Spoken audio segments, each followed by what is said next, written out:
मैं यंग हूँ, मेरी जनता कई हद तक यंग है। 20 25 30 साल के लोग हैं। 40 साल से अपने इंडस्ट्री देखा है, किसानों से डे टू डे बात करते हैं, बहुत क्लोज लेवल पे काम किया है। यंगस्टर्स एग्रीकल्चर में आएंगे सर, मतलब आजकल शायद यंगस्टर अभी किसान का बेटा किसान नहीं बनना चाहता है, बट शायद एक प्रकार से मेरे जैसे यंगस्टर्स भी आज एग्रीकल्चर के बारे में क्यूरियस है। एंड आई थिंक अच्छी चीज़ है एक प्रकार से, वो पीपल को होना भी चाहिए। उनको आप क्या एडवाइस देना चाहेंगे अगर आप एग्रीकल्चर में आ रहे हो? क्या आप कर सकते हो, किसान का मदद कैसे कर सकते हो और क्या नहीं करना चाहिए? देखिए, ये होगा जो आप कह रहे हैं, मैं इस पर विश्वास करता हूँ। और मैं आपको इस इसका जो मैक्रो पिक्चर है वो भी मैं आपके सामने रख दूँ। In the last 5 years the people who have gone back from cities to the villages, उनका नंबर 7 करोड़ है। 7 crore people have gone back, शहरों से वो गांव चले गए।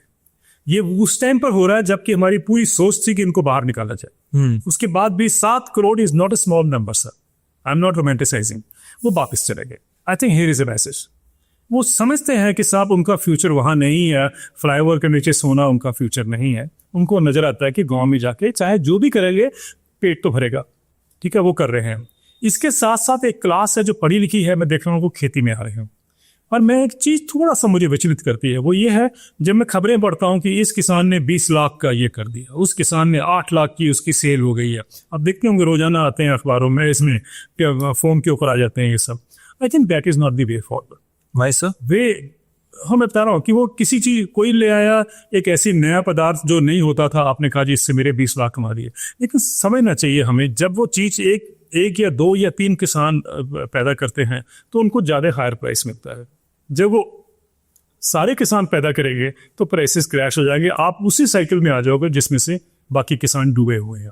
मुझे लगता है कि इन लोगों को जो बड़े, I am not against that कि आपको 20 लाख मिल रहे हैं, प्लीज अच्छी बात है, लेकिन आपको ये भी समझना है कि भाई आप अकेले नहीं चलेंगे, आपको सबको साथ लेके चलना।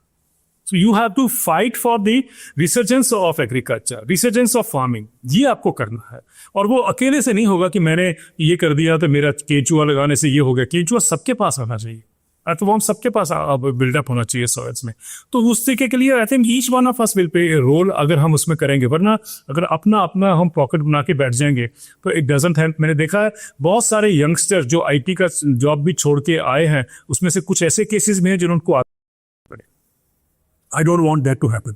पढ़े लिखे लोग आते हैं with lot of aspiration, with lot of understanding of this things, वो जरूरी है। लेकिन उस चीज़ को हम और भी बिल्डअप करें कि सब लोग उसमें जुड़े। बिकॉज जैसे हम पहले कहते आ रहे हैं कि सबका साथ सबका विकास तभी होगा कि ये नहीं कि आपका कि खेत तो चमक रहा है और फिर आसपास जो खेत हैं वो डिप्रेशन में है या डिस्ट्रेस में है। That is not the way forward.